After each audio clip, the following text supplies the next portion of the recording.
Voilà, bonjour. Donc, Lucie Olivier, nous nous sommes mariés en 1995 et nous avons 7 enfants.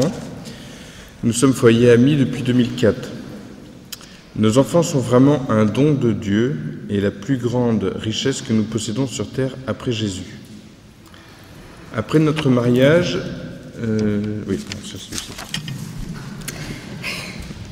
Après notre mariage, j'ai commencé par faire une fausse couche. Et c'est dur de commencer par une telle épreuve lorsque l'on vient de se marier, que tout est rose et qu'un bébé semble la suite logique du mariage. C'est à ce moment que nous avons commencé à comprendre que nous ne maîtrisions pas tout. Il s'est passé une chose dans le bloc opératoire qui a marqué, je pense, toute la suite de notre vie quant aux problèmes liés à la vie. Alors que je descendais dans le bloc opératoire pour subir une intervention chirurgicale, je suis tombée sur le planning de la matinée et il y avait écrit avant mon intervention IVG. Bon, déjà j'arrivais en très bonnes conditions, je rentre dans la salle d'opération et ils avaient oublié de vider la poubelle. Donc je suis tombée sur quelque chose de pas très agréable.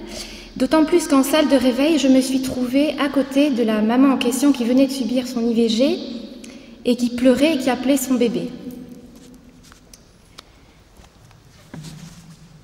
Donc dès le début de notre mariage, nous avons été marqués par tous ces problèmes liés à la vie. C'est ce qui nous a conduit à faire partie rapidement de Mère de Miséricorde.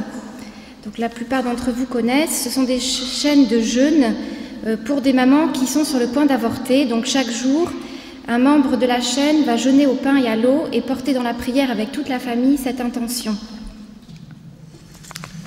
Alors ensuite, nous avons mis du temps avant d'avoir Com, qui a 12 ans, qui est présent aujourd'hui, enfin ce week-end, mais quelle ne fut pas notre fierté lorsque nous sommes rentrés dans la chambre après la naissance.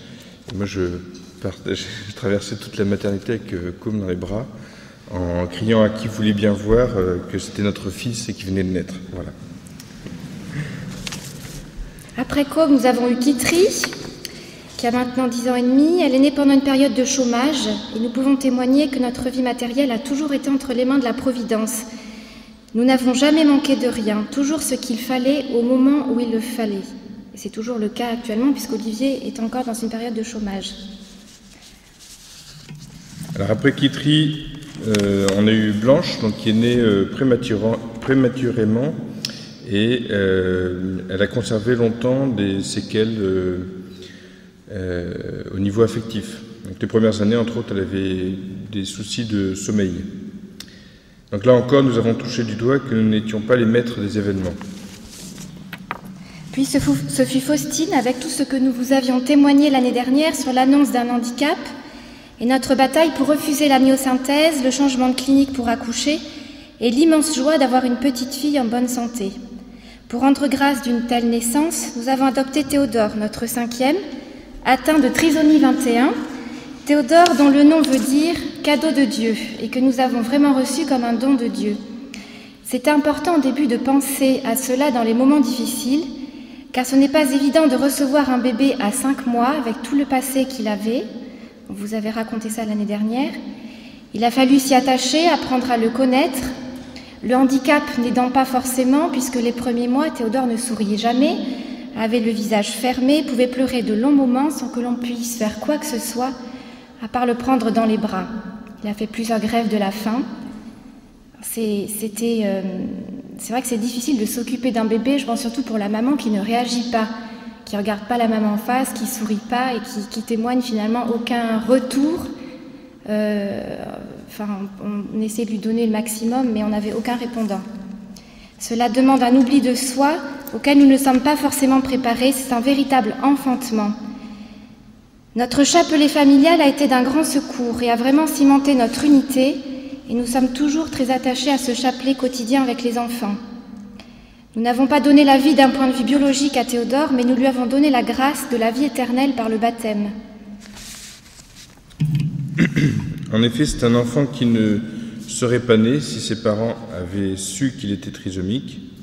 Parce qu'en fait, comme on vous l'a raconté l'année dernière, il était abandonné après 3 jours. Donc il est né et au bout de 3 jours, ils se sont aperçus qu'il était trisomique. Donc ils l'ont abandonné. Donc, ce qui veut dire que cet enfant ne serait pas né, donc il n'aurait pas été baptisé. Donc, nous l'avons enfanté à la vie éternelle, et c'est pour nous le plus beau cadeau que nous ayons pu lui faire. Après Théodore est arrivé Sixte, en avance lui aussi, et qui nous a causé quelques soucis à la naissance. Il a eu un problème d'oxygénation et le médecin pensait à un problème au poumon. Après avoir été sous oxygène plusieurs heures, tout est rentré dans l'ordre. Le 25 avril 2007, j'ai fait une deuxième fausse couche. Cette date évoque un événement extraordinaire, du moins au Mexique, parce qu'en France, il n'y a pas eu beaucoup de répondants, car c'est le jour où il y a eu un miracle sur l'image de Notre-Dame de Guadalupe, et dont les médias français n'ont absolument pas parlé.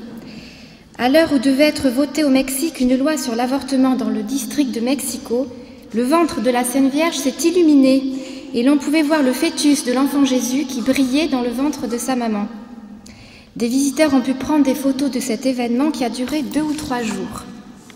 Je ne sais pas si vous en avez entendu parler en France. Il y a 2 Mexicaines qui sont là. On en a parlé hier avec elle. Oui.